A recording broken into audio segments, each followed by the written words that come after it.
Well, good afternoon, fans, and welcome to another episode of 162 Times, your daily baseball recap and preview show. I'm your host, Daniel Turner. It's great to be with you here Tuesday afternoon, talking about a Monday night game the Mariners played between the Los Angeles Angels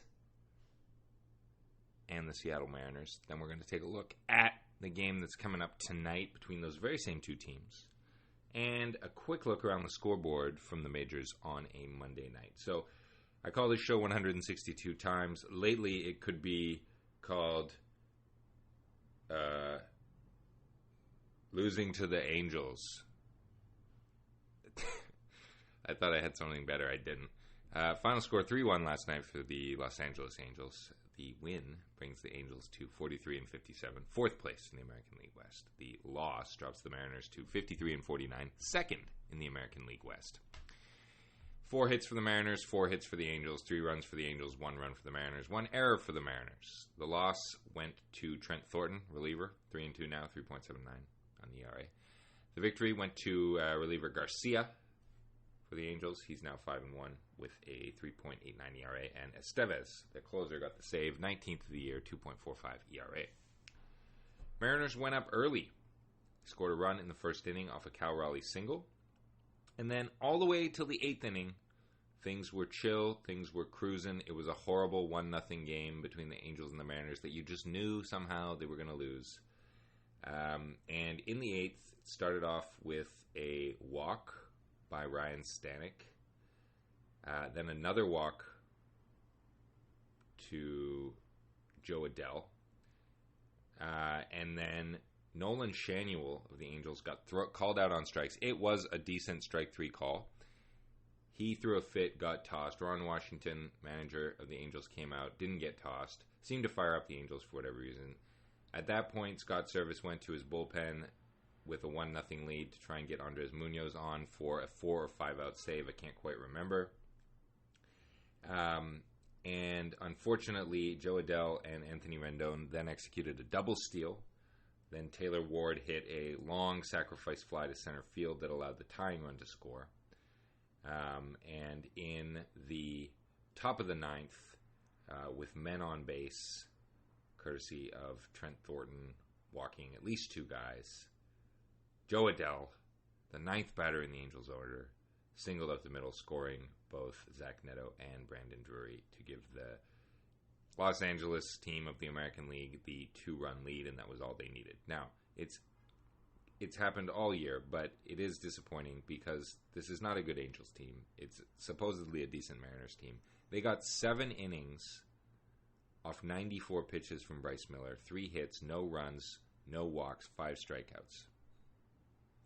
And the bullpen just couldn't handle it. On the other side of the ball, the Angels starting pitcher, Tyler Anderson, he went 5 2/3, 3 hits, 1 run, 1 earned, 1 walk, 8 Ks. Overall, the Angels pitching staff struck out 14 Mariners, which is quite high even for the Mariners. Mariners only managed 7 strikeouts. Bullpen management was a bit suspect in this one. I mean, Dylan Moore struck out 4 times. Mitch Garver struck out thrice. Haniger struck out twice. Like, not a good offensive performance. 4 hits, like, terrible. But it was a bit weird to me. Like, so Stanek has been not pitching well out of the bullpen. His 2 walks resulted in, an earned run to his credit. And same deal with Thornton. But there was also an error in the 9th inning, I want to say. Yeah, there was a fielding error on a throw by Robles. Anyway, it's just like, why did they let Stanek do the first out of the 8th inning, and then they pulled him? Okay, that makes sense.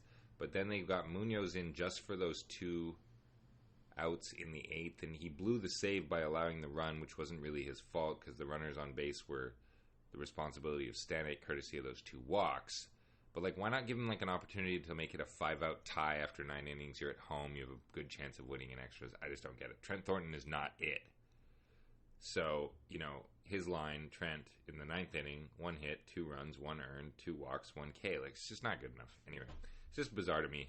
I get why you pulled Stanek, and I get why you thought you were going to put in Munoz, but, just let him throw the 5 innings. He's your best relief pitcher. Anyway, a little bit of hate there, maybe. we're going to try and keep it positive. They got another chance tonight. Obviously, Logan Gilbert this time for the Mariners. He'll go, probably give the Mariners another outstanding start. They'll probably get like one run and maybe lose the game. Hopefully that doesn't occur, but that could be the case. They're facing Jose Soriano, who beat them last week.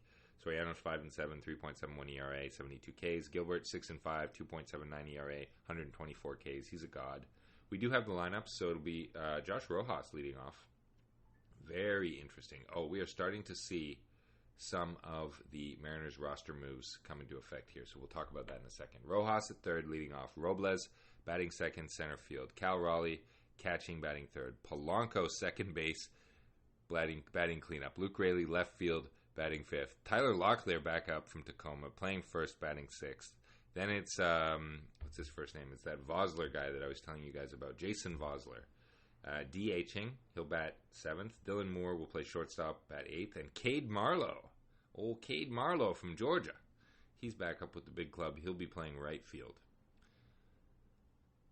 All right, take us to the promised land, boys. That'll be going up against Anthony Rendon, Luis Rengifo, Taylor Ward, Logan O'Hoppe, Nolan Shanuel, Brandon Drury, Mickey Moniak, Zach Neto, and Joe Adell.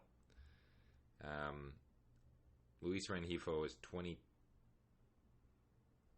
Never mind. I thought that was matchups.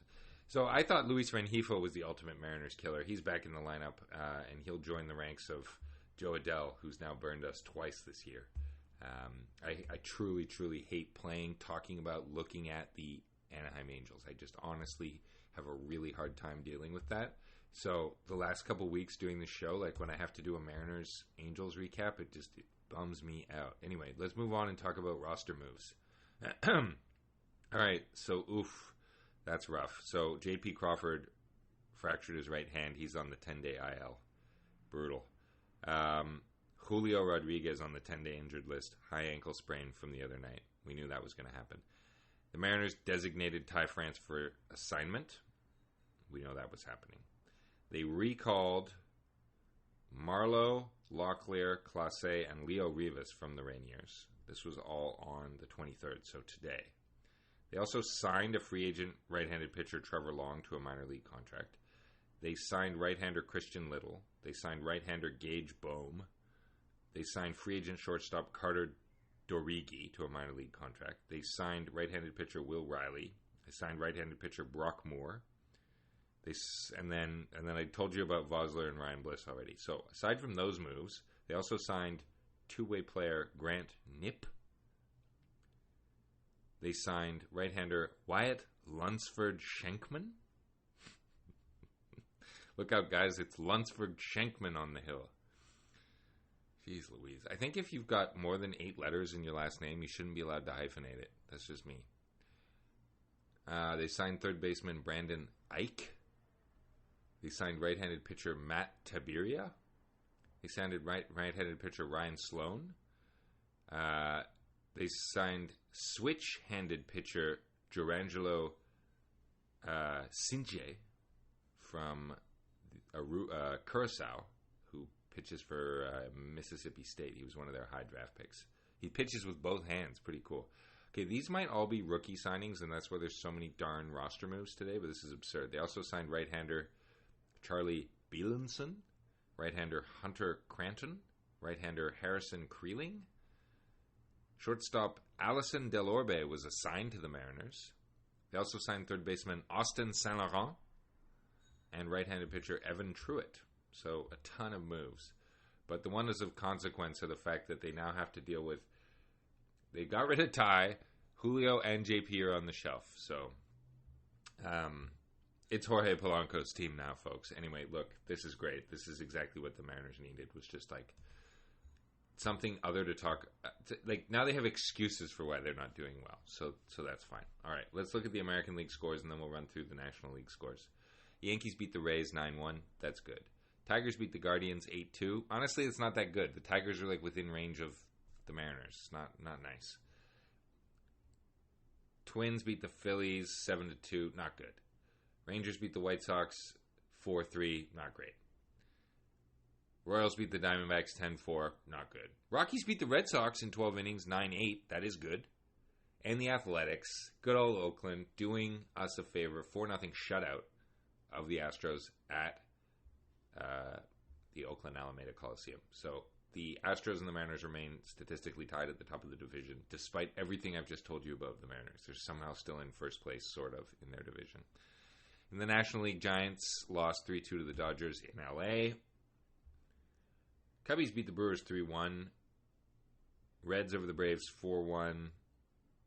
Pirates over the Cardinals 2-1. Big win there for the Pirates. We're cheering for the Pirates, by the way. We like the teams that are named after seafaring individuals. The Pirates and the Mariners on this show. And the Mets over the Marlins 6-4. Okay. That's enough for tonight. Talk to you guys tomorrow. Hopefully the Mariners can do better with All-Star Logan Gilbert on the mound.